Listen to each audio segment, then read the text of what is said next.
Hello ನಮಸ್ತೆ, welcome back to my YouTube channel. ಎಲ್ಲರೂ ಹೇಗಿದ್ದೀರಾ? ಎಲ್ಲರೂ ಚೆನ್ನಾಗಿದ್ದೀರಾ ಅಂತ ಭಾವಿಸ್ತೀನಿ.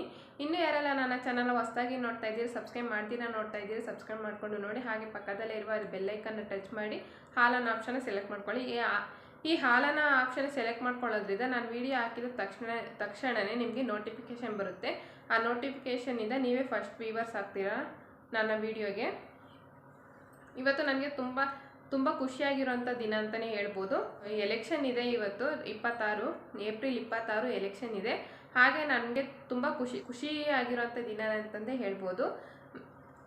ಯಾಕೆಂದರೆ ಇವತ್ತು ನಾನು ರಮೇಶ್ ಮದುವೆ ಆಗಿರೋಂಥ ದಿನ. 26/4/2020 ನಮ್ಮದು ಮದುವೆ ಆಗಿದ್ದು. ಇವತ್ತಿಗೆ 4 ವರ್ಷ ಕಂಪ್ಲೀಟ್ ಆಗಿದೆ, 5ನೇ ವರ್ಷಕ್ಕೆ ಬಿದ್ದಿದೆ. ತುಂಬಾ ಖುಷಿಯಾಗ್ತಿದೆ. ಬೆಳಗ್ಗೆನೆಲ್ಲ ತಿಂಡಿ ಎಲ್ಲ ಮುಗಿಸ್ಕೊಂಡು, ತಿಂಡಿ ಅಡುಗೆ ಅಂತಂದೇನು ಮಾಡಿರಲಿಲ್ಲ, ಟಿಫನ್ ಏನು ಮಾಡಿರಲಿಲ್ಲ ಮನೆಯಲ್ಲಿ, ಹೊರಗಡೆನೇ ತಿಂದ್ಕೊಂಡ್ವಿ. ಬೆಳಗ್ಗೆನೇ ಕೆಲಸ ಎಲ್ಲ ಮುಗಿಸ್ಕೊಂಡು ಸ್ನಾನ ಎಲ್ಲ ಮಾಡಿಕೊಂಡು ಪೂಜೆ ಮುಗಿಸಿ ಮಧ್ಯಾಹ್ನ ಒಂದು 11:30-12 ಗಂಟೆ ಹಂಗೆ ದೇವಸ್ಥಾನಕ್ಕೆ ಹೋಗಿ ಬಂದ್ವಿ. ಯಾಕಂದರೆ ಅವ್ರಿಗೆ ರಜೆ ಇಲ್ಲ, ರಮೇಶ್ ಅವ್ರಿಗೆ ರಜೆ ಇಲ್ಲ. ಇಲ್ಲಿ ನಮ್ಮ ಮನೆ ಹತ್ರನೇ ಯಾವುದೂ ದೇವಸ್ಥಾನ ಇರಲಿಲ್ಲ. ಹಾಗಾಗಿ ದಾಸರಳ್ಳಿಗೆ ಹೋಗಿದ್ವಿ. ನಾವು ಮಹೇಶ್ವರಮ್ಮ ದೇವಸ್ಥಾನಕ್ಕೆ ಹೋಗಿದ್ವಿ. ಅಲ್ಲೇ ಹೋಗ್ಬರೋಣ ಅಂತ ಹೋಗಿ ಬಂದ್ವಿ. ಅಂದರೆ ದೇವಸ್ಥಾನದ್ದು ಬಾಗಿಲಾಕ್ಬಿಟ್ಟಿದ್ರು.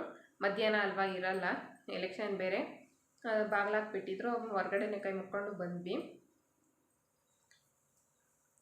ಇವತ್ತಿಗೆ 4 ವರ್ಷ ಕಂಪ್ಲೀಟ್ ಆಗಿದೆ. ಈ 4 ವರ್ಷ ಹೇಗೆ ಕಳೀತು ಅಂತಲೇ ಗೊತ್ತಾಗಿಲ್ಲ. ಈಗ ತಾನೇ ಮದುವೆ ಆಗಿದ್ದೀವಿ ಅಂತ ಅನ್ನಿಸ್ತಾ ಇದೆ. ಈ 4 ವರ್ಷ ಕಂಪ್ಲೀಟ್ ಆಗಿದೆ, ತುಂಬಾ ಖುಷಿ ಆಗ್ತಿದೆ. ನಾವು ಮದುವೆ ಆಗಿದ್ದು ಲಾಕ್ಡೌನಲ್ಲಿ. ಫಸ್ಟ್ 15 ದಿನ ಲಾಕ್ಡೌನ್ ಆಯಿತು. ಅದಾದಮೇಲೆ ಕಂಟಿನ್ಯೂಸು 3 ತಿಂಗಳಾಯಿತು ಲಾಕ್ಡೌನು. ಆಗ ಮದುವೆ ಆಗಿದ್ದು. ನಮ್ಮದು ಅರೇಂಜ್ ಮ್ಯಾರೇಜೇ, ಲವ್ ಮ್ಯಾರೇಜ್ ಏನಲ್ಲ. ಬೆಳಗಿನ ಜಾವ 4:30ಕ್ಕೆ ನಮ್ಮ ಮುಹೂರ್ತ ಇದ್ದಿದ್ದು. ಲಾಕ್ಡೌನ್ ಆಗೋಕ್ಕೂ ಮುಂಚೆನೇ ನಮ್ಮ ಮದುವೆ ಫಿಕ್ಸ್ ಆಗಿತ್ತು. ಆದರೆ ಲಾಕ್ಡೌನ್ ಸಡನ್ನಾಗಿ ಆಯಿತು. ಹಾಗಾಗಿ ಲಾಕ್ಡೌನಲ್ಲೇ ಮದುವೆ ಆಯಿತು ಅಷ್ಟೇ ನಮ್ಮದು. ನೋಡಿ, ಇದೇ ಡ್ರೆಸ್ಸೇ ನಾನು ಅವತ್ತು ಸ್ಟಿಚ್ಚಿಂಗ್ ಹಾಕ್ಕೊತಾ ಇದ್ನಲ್ಲ, ಬೇರೆಯವ್ರ ಹತ್ರ ಸ್ಟಿಚ್ ಮಾಡಿಸ್ಬೇಕು, ನನಗೆ ಬರ್ತಾಯಿಲ್ಲ ಅಂದಿದ್ನಲ್ಲ, ಇದೇ ಡ್ರೆಸ್ಸೇ. ನೋಡಿ, ಈ ರೀತಿಯಾಗಿ ಕಾಣಿಸ್ತಾ ಇದೆ. ತುಂಬ ಚೆನ್ನಾಗಿದೆ, ಚೆನ್ನಾಗಿ ಕಾಣಿಸ್ತಾ ಇತ್ತು. ನನಗೆ ತುಂಬಾ ಇಷ್ಟ ಆಯಿತು ಈ ಡ್ರೆಸ್ಸು.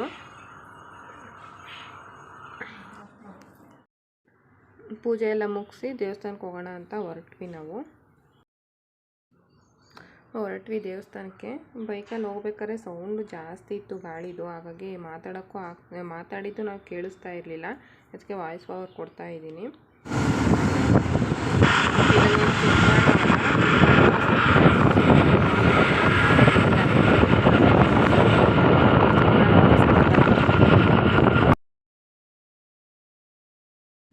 ನಾವು ದೇವಸ್ಥಾನಕ್ಕೆ ಹೊರಟಾಗ ಹಾಲೇ ಒಂದು 11:30-12 ಗಂಟೆ ಸುಮಾರು ಆಗಿತ್ತು ಟೈಮು.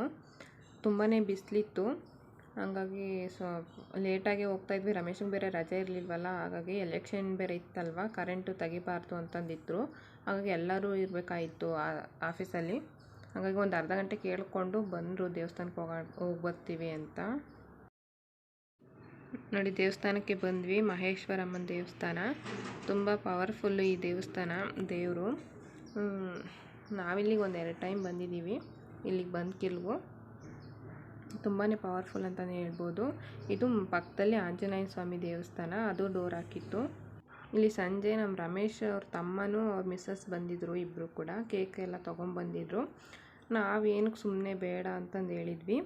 ಆದರೂ ತೊಗೊಬಂದಿದ್ರು. ಸುಮ್ಮನೆ ಖುಷಿ ಇರಲಿ ಅಂತ ತೊಗೊಬಂದ್ವಿ ಅಂತಂದು ಹೇಳ್ತಾಯಿದ್ರು. ಇರಲಿ ಬಿಡ ಅಂತ ನಾವು ಖುಷಿಪಟ್ವಿ.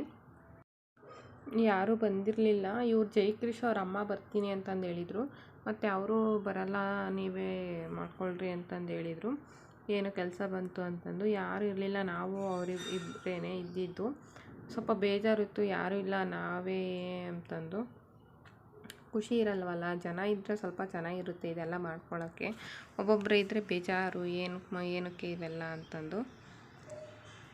ಸ್ವಲ್ಪ ಫೋಟೋಸ್ ಎಲ್ಲ ತೆಗಿತಾಯಿದ್ರು ನಮ್ಮ ನಾನು ಈ ಕೇಕ್ ಕಟ್ ಮಾಡ್ತೀನಿ ಅಷ್ಟೇ, ತಿನ್ನೋದಿಲ್ಲ. ಬೇರೆಯವ್ರು ತಿನ್ನಬೇಕು ಅಷ್ಟೇ. ಸುಮ್ಮನೆ ಫೋಟೋಕ್ಕೋಸ್ಕರ ಕೇಕ್ ನಾನು ಬಾಯಿ ಹತ್ರ ಇಡ್ತಾರೆ ಅಷ್ಟೇ. ಇನ್ನು ಬಾಯಲ್ಲಿ ಇಟ್ಟಿದ್ದು ಕೂಡ ವಾಪಸ್ ತೆಗ್ದೆ. ನಾನು ತಿನ್ನೋಂಗೂ ಇಲ್ಲ. ನಾನು ತಿನ್ನೋದು ಇಲ್ಲ, ಮುಂಚೆ ಇದ್ದಾನು ಅಷ್ಟೇ, ತಿನ್ನಲ್ಲ ನಾನು. ತಿಂದರೂ ಎಲ್ಲೋ ಒಂದು ಸ್ವಲ್ಪ ಒಂಚೂರು ಬಾಯಿಗೆ ಇಟ್ಕೊಂಡು ತಿಂತಾಯಿದ್ದೆ ಅಷ್ಟೇ, ಒಂದು ಸರಿ ತಿನ್ನೋ ಅಷ್ಟು. ಈಗೇನು ತಿನ್ನೋಂಗಿಲ್ಲ. ಇವರು ನಮ್ಮ ಮಿಸ್ಸಸ್ಸು, ನನ್ನ ತಂಗಿ. ಇಬ್ರಿಗೂ ತಿನ್ನಿಸ್ತೀನಿ ನಾನು ಅಂತ ತಿನ್ನಿಸ್ತಾ ಇತ್ತು ಒಂದೇ ಸರಿನೇ. ಆದರೆ ನಾನು ಸುಮ್ಮನೆ ಫೋಟೋಗೋಸ್ಕರ ಬಾಯಿ ಹತ್ರ ಇಟ್ಕೊಂಡಿದ್ದು ಅಷ್ಟೇ, ನಾನು ತಿನ್ನಲಿಲ್ಲ. ಇವರು ರಮೇಶನ ತಮ್ಮ, ಅವರು ಕೂಡ ಇಬ್ರಿಗೂ ತಿನ್ನಿಸ್ತಾಯಿದ್ರು. ಫೋಟೋ ಪೋಸ್ಗೋಸ್ಕರ ಈ ಥರ ಕೊಡ್ತಾಯಿದ್ದೆ ಅಷ್ಟೇ ನಾನು.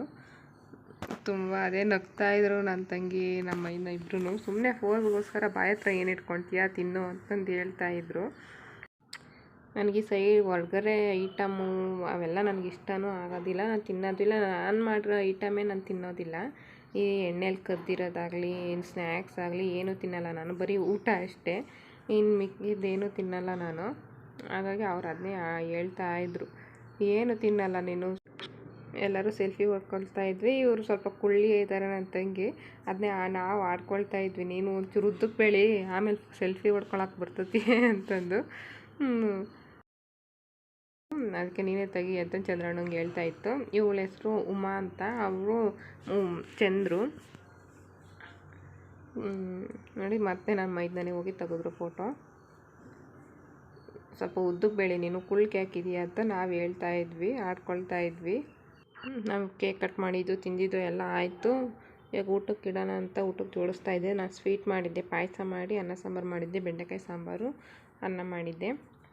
ಯಾರೂ ಬರಲ್ಲ ಅಂತ ನಾನೇನು ಮಾಡಿರಲಿಲ್ಲ, ಇವರು ಬರ್ತಾರೆ ಅಂತ ಗೊತ್ತಿರಲಿಲ್ಲ, ಹಾಗಾಗಿ ಏನು ಮಾಡ್ಕೊಂಡಿರಲಿಲ್ಲ. ಆಮೇಲೆ ಸರಿಯಾಗಿ ಒಂಚೂರು ಪಾಯಸ ಮಾಡ್ಕೊಂಡಿದ್ದೆ, ಶಾವಿಗೆ ಪಾಯಸನ, ಅದನ್ನೇ ತಿಂದರು.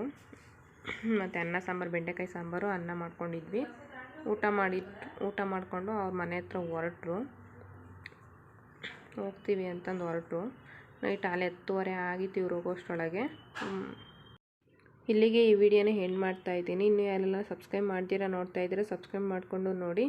ಹಾಗೆ ಈ ವಿಡಿಯೋ ಇಷ್ಟ ಆದರೆ ನಿಮ್ಮ ಫ್ಯಾಮಿಲಿ ಮೆಂಬರ್ಸ್ಗೆಲ್ಲ ಶೇರ್ ಮಾಡಿ, ಲೈಕ್ ಮಾಡಿ, ಕಮೆಂಟ್ ಮಾಡಿ. Thank you for watching friends. Bye. Next ವಿಡಿಯೋದಲ್ಲಿ ಸಿಗೋಣ.